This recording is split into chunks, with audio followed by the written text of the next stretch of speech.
there, I'm Natalia and I'm a beer sommelier and advanced cicerone. I teach people about beer for a living because I believe that beer is simply too delicious to remain undiscovered, and I want to help everyone find their favorite. Today we're going to talk about how to taste beer. It's a little bit more complex than just taking a sip. What I want to teach you is how a beer professional would taste a beer, and that process involves 4 steps. We want to think about what our beer looks like, smells like, tastes like, and feels like. Even if you're new to beer and don't know that much about what it's made from or how it's made, we can all get really good at beer tasting because we all eat, drink, and experience different flavors on a daily basis.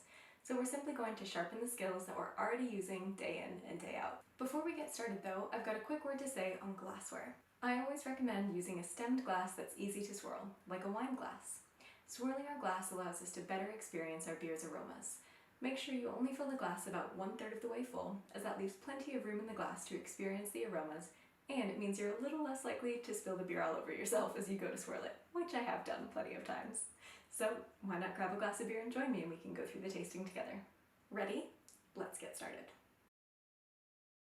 Step 1 of the beer tasting process is to assess our beer's appearance. Why? Assessing our beer's appearance can help set some expectations for the flavors and textures we're going to find.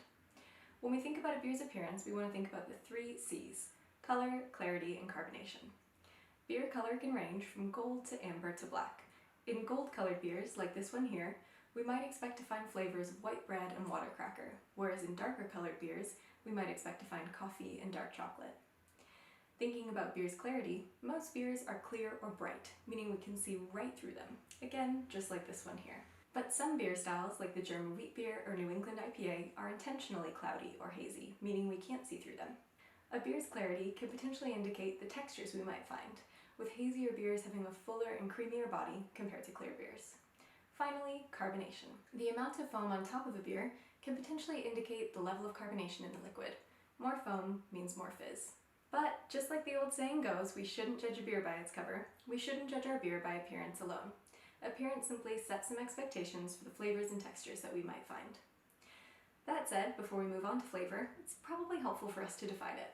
Flavor is actually a combination of aroma and taste. We only have 5 basic tastes, but we can pick up on thousands of different aromas, so together they give us flavor. So let's move on to step 2 to assess it. Step 2 is to assess our beer's aroma. Aroma molecules are detected in air, hence why we give our glass a swirl. As we swirl the glass, the bubbles will rise up out of the liquid, bringing the aroma molecules with them and right to our nose. So what you want to do is just give the glass a swirl, bring it to your nose, and take a sniff of 1 to 2 seconds. Interestingly, there are actually 5 different techniques that beer professionals can use to assess the aroma of a beer, but we're going to stick with the basic short sniff for now. If you're having a hard time picking up on any aromas from the beer, try warming the beer slightly by cupping the glass in your hand. As the liquid warms, more aroma will be released. If that's still not doing the trick, it's worth mentioning that we all have individual levels of flavor perception, not only based on our biology, but also based on the ingredients and cuisines that we're regularly exposed to. So think back to the things that you eat and drink regularly. Perhaps you had a cup of coffee this morning. Are you finding any roasted aromas in your beer? Maybe you had a sandwich for lunch. Are you finding any aromas of freshly baked bread? Thinking through our everyday flavor experiences is a really helpful place to start when we're first getting into beer tasting. Maybe it's that you're picking up on the aromas but can't quite find the words to describe them. That's totally normal. The way the brain works, aroma signals are actually processed by the emotion and memory centers of the brain, not the higher thinking centers of the brain responsible for vocabulary. So don't be afraid to say whatever words are coming to mind, as it may be that you're calling on a memory that will help you then describe the flavor. When you're first getting started, I recommend using a tool like a flavor wheel, as it can act as a really helpful bank of words to choose from as you're building your own flavor vocabulary. Check the description below as I've linked to one there to help get you started. Now let's move on to step 3. Step 3 is to taste our beer. Finally, we've got 5 basic tastes: sweet, salty, sour, bitter, and umami or savory. And we've got taste receptors for all of them across the tongue.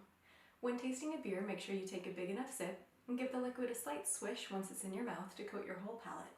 Then be sure to swallow the beer, as flavor perception continues after swallowing, particularly for bitterness, which is an important component in most beers.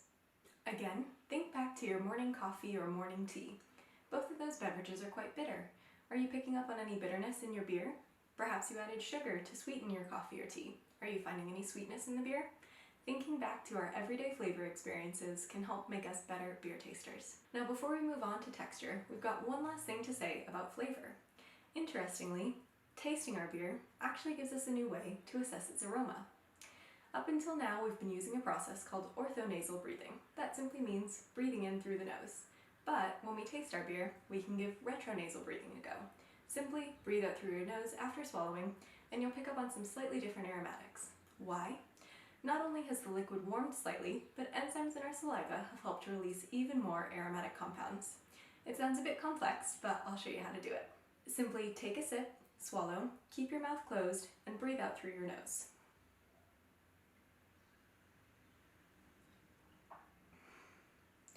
Why don't you give it a go and see if you're picking up on any different aromatics using the retronasal technique versus orthonasal breathing that we did earlier. Step 4 is to assess our beer's mouthfeel, or the texture on the palate. Is the body thin like water or full like milk? Do you pick up on any prickly carbonation like you've had a sip of soda? What about any alcohol warmth like you've just taken a sip of a strong cocktail? These are a few different examples of the mouthfeel characteristics that we might find, and we'll go into more detail on each in a separate video, but they're just some of the things you can start to think about now. It's also a good time to reflect on the aftertaste or the finish of the beer. Is the flavor still present on your palate, or has it already left? Now that we've assessed what our beer looks, smells, tastes, and feels like, it's important to take a moment to think about it. Did the flavors and textures meet the expectations that were set by the appearance? What were some of the prominent aromas and tastes? What about the body? Was it light and crisp, or was it more full and creamy? And finally, did you enjoy it? Let me talk you through a tasting of the beer that I have here. This beer has a beautiful gold color with brilliant clarity and a thin lacing of foam on top. The aroma is full of freshly baked bread. There's a bit of sweetness in the initial taste, followed by just enough bitterness to balance out that sweetness. The body is medium, the carbonation is medium, and it's got a soft, rounded finish, which is exactly what I would expect from a Munich Helle style lager that I'm drinking here. I always use this 4-step approach in my tastings. You don't need to do it for every sip, but as you're first getting into beer or if you're trying a new beer, it's a really helpful framework to use to make sure that you describe all aspects of the beer in front of you.